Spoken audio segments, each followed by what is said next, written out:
let's get into why some of the people in the chat are what some of the people in the chat are just dying to hear, what they're waiting for, what they've been wanting to hear, and they wanted to hear us fanboy over a little movie that released public wide last night, at least for us here in America. I know you Europeans got it a day early. Screw you. 2 days. Yeah. Double screw you. Let's start. Let's dive into Avengers Endgame. Let's get into this. So, obviously, yes, guys in the chat. Once again, if I see any spoilers getting thrown out in the chat, you're banned for a week. Yes. But let's start. So, Avengers Endgame, obviously, starring Josh Brolin. Everyone, literally everybody. Is in this. Everyone who you've seen in the entire MCU and are not dead yet, they're in this movie. Exactly, and even half of the people who died in the previous movie. Yeah, you kind of figured that out. You kind of figured that out. But let's just start off with some initial thoughts. Case, Arena. Let's start this off with you. Just give us some initial thoughts. God, this is an emotional roller coaster, start to finish. Like it just starts with dealing what we saw in the first movie, and it takes a while to actually deal with that. And I think that's good because what happened in Infinity War is a huge thing. You need to deal with that, and I think that it really did a good job of actually giving us closure on that. Then actually plot kicks in and like what is going to happen in this movie. And then you have one of the best climactic end battles just ever. It's just so goddamn awesome. And I know that some people complain about the Lord of the Rings ending effect, but because yes, it has several endings. It is the end of an 11-year era of 22 movies. What are you gonna expect? And yeah, I started crying, I think, 20 minutes before the end, and I didn't stop until the end credits rolled. It's like, just every single emotion that you have is being moved in you by this movie, and oh God, I loved it. What are your thoughts? Well, I absolutely loved it. After I saw Infinity War for the first time, I wasn't that big of a fan. I needed to digest Infinity War, but this one hit me immediately. I'm in love. I honestly am. I think Civil War is going to be number one for me anyway, but this one is up there. The biggest thing I want to say about it is that I want to thank the Russo brothers for perfectly respecting every single movie that came before. Yes. They showed a complete understanding of the universe, a respect for every single character, and it was just a beautiful ending. I'm so happy that they were the ones who were given this climax of 11 years, and they did a masterpiece of a job with it. I cannot imagine a better ending than this movie. Yeah. It was lovely. And how many times did the audience applaud? Like several times. The audience laughed and applauded and reacted to everything. Like that was a good thing that we were one of the first screenings, and that just means that the entire audience really wants to see the movie. They're into it, and yeah, that was really cool. Yes. Awesome. Russell. Yeah, if you would tell me a couple years ago that the ending of all of these 22 films would be a 3-hour movie, I'd say you're crazy. 3 hours is a little bit too long of a film, but the Russo brothers make it work, and that is the beauty of the Russo brothers. They have really transcended the game in the Marvel MCU by far. What they do behind the camera is nothing short of miraculous, because you have two directors who know what it's like to have characters not overwhelm you. They give everybody their just amount of time on the screen, and I love that aspect of it. I love that nobody seems like they hog the show. Everybody is getting respect because you have, like, Kay said, you have 11 years, you have 22 movies, you have all these, including myself and you guys. I was on board, in 2008 with Jon Favreau's Iron Man. You know what I mean? And that wasn't even supposed to really even be that great of a movie. And here it has spawned this 21 movies later. We're talking about the ending of this, 11 years in the making. And what the Russo brothers have done, like I said, it's nothing short of miraculous. I love the film. It takes you on that emotional roller coaster. You get the answers that you've wanted, but it also ties into everything that you've watched leading up to it. And it was interwoven beautifully. You get the feels, you get the laughs, you get the tears, you get just everything. It's an emotional train wreck. It really gets you on the edge of your seat, and the 3 hours blow by. And that's credit to the Russo brothers, man. They really did a great job, really, with this phase 3 of Marvel, of MCU. And I love the film, and it's going to be really hard to top this as the best film of 2019. Ooh. Bold statement. All right, I like it.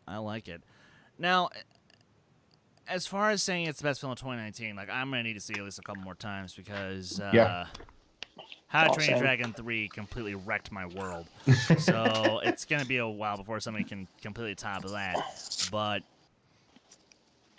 this movie, I feel like this is gonna be for me what Return of the Jedi is for some Star Wars original trilogy fans. What Return of the King is for some Lord of the Rings fans, like Case, where I've been a fan of the journey that we've been on, and we'll get to it a little more in the second half, where some of the MCU films, I just was starting to get a little bit burnt out on them.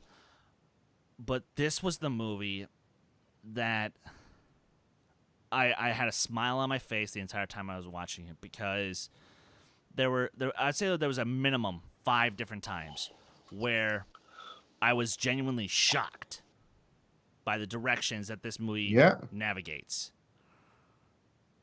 And holy shit. I actually finally cared about this franchise again. I finally got back into it. Like, I finally, for the first time since Civil War for me, I was back in, because, sure, I don't get me wrong, I really do like Infinity War, but I'm not as high on it as, like, me, everyone else is. Yeah, as high as Case is, But as I was watching this movie, I just thought to myself, holy shit, this is how you end this era of filmmaking. This era of MCU. Yeah, the MCU is definitely not done. There are going to be more movies. I mean, already we know that Spider-Man will have a next movie. I think that's the last film in the phase, I think, isn't it? Are they considering that in phase? That'll be the end of phase 3 after Far From Home, right? And then they'll start with phase 4 with these new characters that we now have been recently introduced to, like a Spider-Man and Captain Marvel, Black Panther, that kind of stuff. Mm-hmm. Yeah. So. Oh, sorry. Go ahead, Russell. Go ahead. No, but think of the pressure the Russo brothers had on their back. You got 11 years and 21 movies before to write this and to make sure everybody's on board with it. I mean, the look at the. I mean, again, I'm not saying that it's indicative of it, but Rotten Tomatoes, what, 96%? You have it on IMDb top 10 already. What you've done is. Oh, of course, that's early reviews. It is, and again, Sure. But it's still top 10. I mean, that's pretty impressive. Again, still early. But, the weight on their shoulders for, wrapping up these 21 films, the 21 films before Endgame, I mean, I think they handled it beautifully. Like, it literally, and that's the beauty of the Russo brothers. They give everybody the same amount of camera time, I feel. You know what I mean? Obviously, you're going to get people that have a little bit more camera time than others. I get that. But for the most part, they juggle it perfectly. Everybody feels like they contribute something to the movie, and that's what you want to feel as invested as a fan. You want all these superheroes that we've grown to know and love the last 11 years. You want to be on board with them, and I feel like everybody does their job. Everybody does something that really help the whole entire movie move forward, and that's the beauty of it. And it's funny that you're bringing that up, because, like, I mentioned how there were a couple things that I finally, like, really cared about in this movie, and again, no spoilers, but for the first time in this franchise, I feel that, in particular of the performances, Scarlett Johansson as Black Widow blew me She's great. away. Yeah. Oh my God.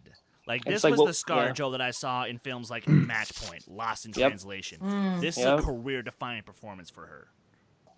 It's a shame we didn't get this before. You know what I mean? But yeah, it's tremendous, and she was really great, and really, really, really great. You know, and actually, across you guys, like, were there any standout performances that surprised you guys as much as Black Widow did me? Well, it also depends on the screen time that people have, because You're gonna, yeah. where certain people were like disappointed with the amount of screen time of Cap in Infinity War, because Cap is not a lot in Infinity War. He is so much more in this movie, and just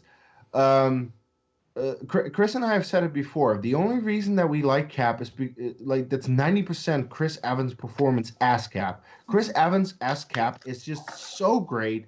I loved seeing his arc close out, essentially. I'm not going to spoil anything, but it's just the closing of the arc, which makes sense, after all the movies that he's had right now.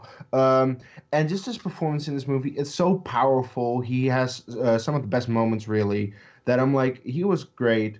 Of course, Robert Downey Jr. has been so great throughout the entire universe. From the first movie, from the first Iron Man, I loved him.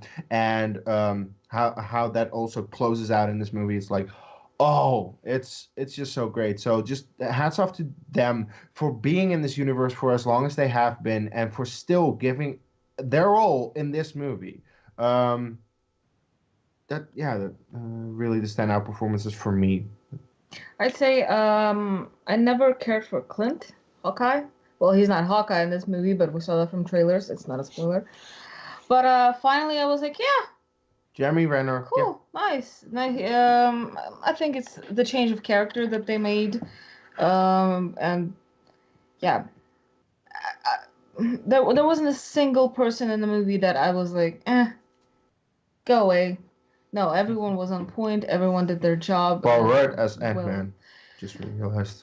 Yeah. Oh yeah, he had moments. Oh my Yes, God. he had a really good Yeah. moments. Yeah. Oh, that's a good Oh, one. he was so good.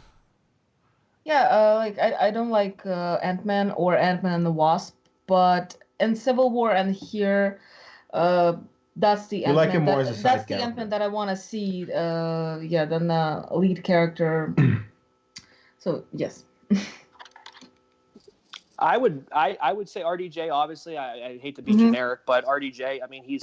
I mean, Iron Man resurrected his career.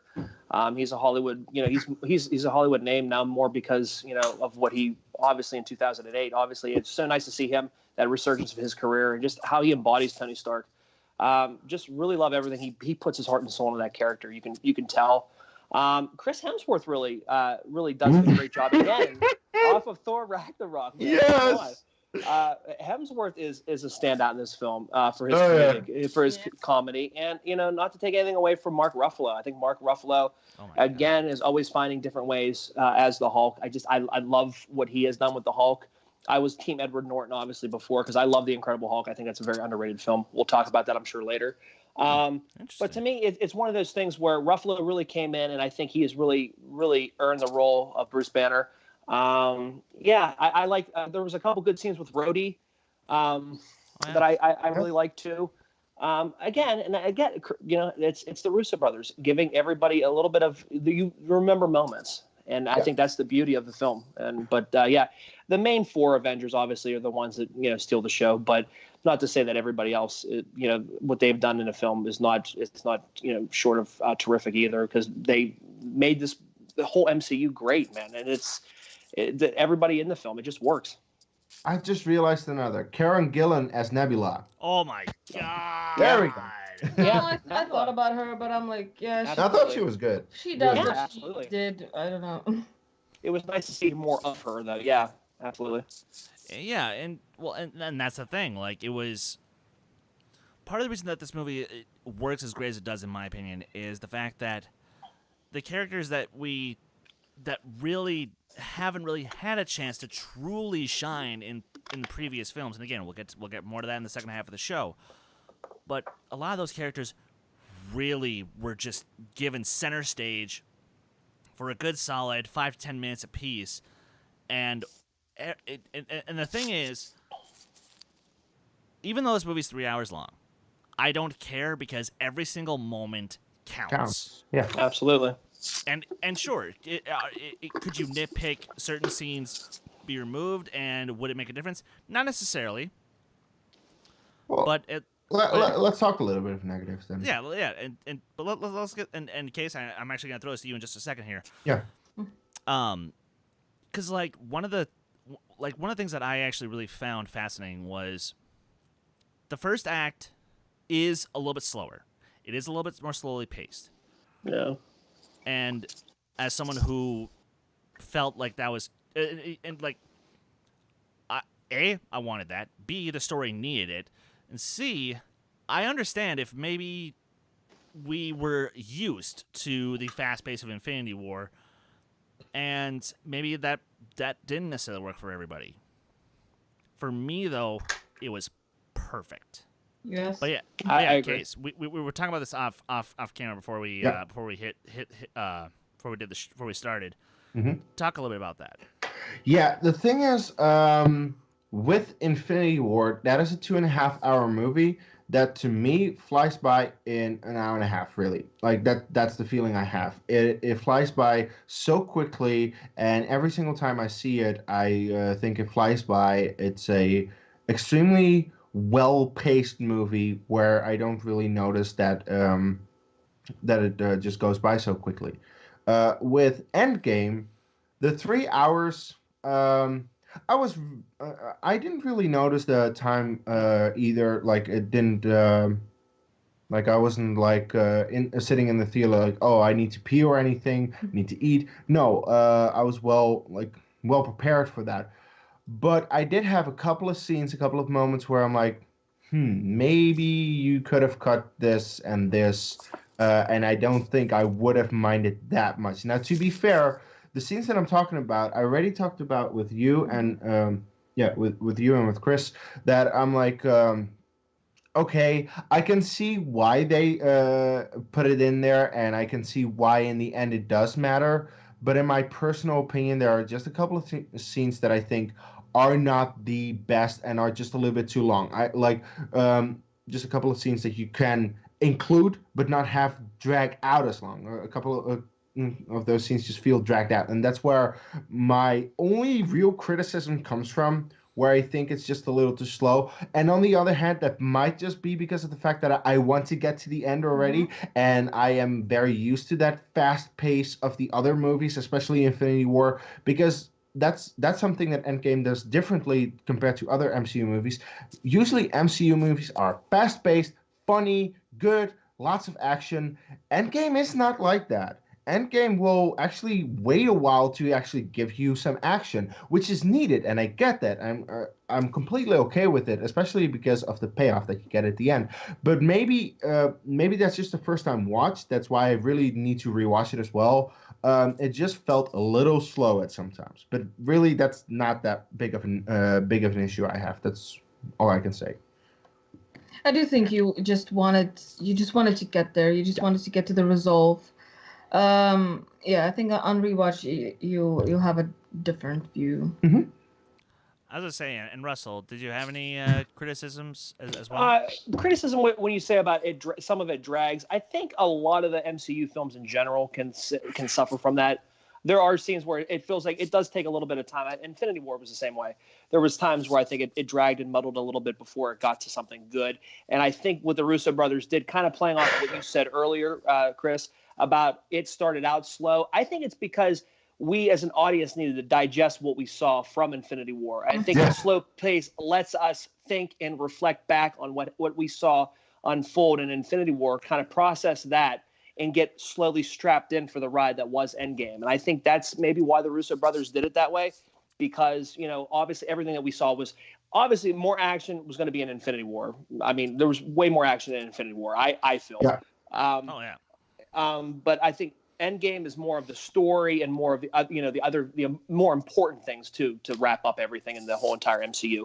But I think maybe that's why it maybe started out slow, because of everything, like I said, to just properly digest what we saw in Infinity War. Really think about, Thanos' snap, and then think about what had happened and all the events that transpired after that, the ripple effect that caused. And I think slowly getting into Endgame, with it moving the pace that it moved, I think was like a roller coaster. You start off slow and then you go up the hill and down. I think that's the best way to do it. And I think Russo brothers utilized that perfectly in Endgame. Yeah, absolutely. So I think we're gonna go around the horn one more time before we go to break, and just if there's any other final thoughts we want to give before we hit the break. You know what, Case and Arena? Oh, I think my final thoughts are, Endgame is a great movie. You should see it. Everyone is gonna anyway because it's gonna break every single box office record in existence, it seems. And it's because of the fact that it really does respect all the movies and characters and the people who've worked on this franchise before. Like, it pays an homage to every single movie, and like, yes, that does include Thor: The Dark World out of all goddamn movies. That I was like, how do you do that? Well, this movie does it, and it actually makes me care that little bit more because it's definitely my least favorite MCU movie. But hey, that's what I like. That a movie like that can enhance a movie that you really don't like. So that's what I think this movie does so well. It really ends the era on the highest note it possibly could. And I'll give it a grade. It is probably gonna go up. For now, I'll give it a 9 out of 10, but it should go up, I think, on rewatch. Oh, for me, it was an experience, and slow moments, fast moments. It's just we owe MCU that much to sit and experience everything that they prepared for us. That is why I don't want to look at the negatives. I don't have a rating also yet, but I don't want to focus on problems if I find any. This is really a movie that it's not like other comic book movies, No. for me at least. Like, I just want to sit there and pay respect to every single character every single time that I rewatch it, because it just I got into MCU very late, but how this movie made me care for everything that I've experienced so far, it was brilliant. So Yes. wonderful. Awesome. Russell? Every minute's earned. I don't think you could have properly done this movie in 2 hours and give it the send off that it properly deserves. 3 hours, like I said, it goes by rather fast, and the Russo brothers earn every minute of that. I think it's a perfect send off for the whole Phase 3 and the whole MCU 22 movies in general. I just think everything about this film. This is going to be revered as one of the best Marvel movies, I think, later on. Time will tell. Okay, we're in that hype now where we just got out of seeing it. Oh, yeah. We need to let that stew a little bit, because I remember I was a big Last Jedi fan when I saw it, and then when I started to think about it a little bit, I'm like, oh, you know what I mean? You get caught in that hype, and I mean, I don't want to get caught in that hype, but I everything I saw on the screen last night, it worked, and it really just it wraps it up in a nice little bow for you. Yeah, I guess time will tell the tale on that one. I guess it needs a couple years to just like kind of like stew and just like digest a little bit. But overall, I love this film. If I usually give ratings out of 5. It's a 5 out of 5 for me. It's a perfect film. It really does. Thanks. The Russo brothers really do a great job, really sending everybody off into the sunset. And I love the film. I'm gonna need to check it out a couple more times before I can really give it a definitive rating. But as of right now, like I would go 5 out of 5 for it. Awesome. Now, I went in expecting this movie to not just be a comic book movie. I went in expecting this movie to be an actual epic, like Lawrence of Arabia, like Return of the King, like so many epics before it. And I got that.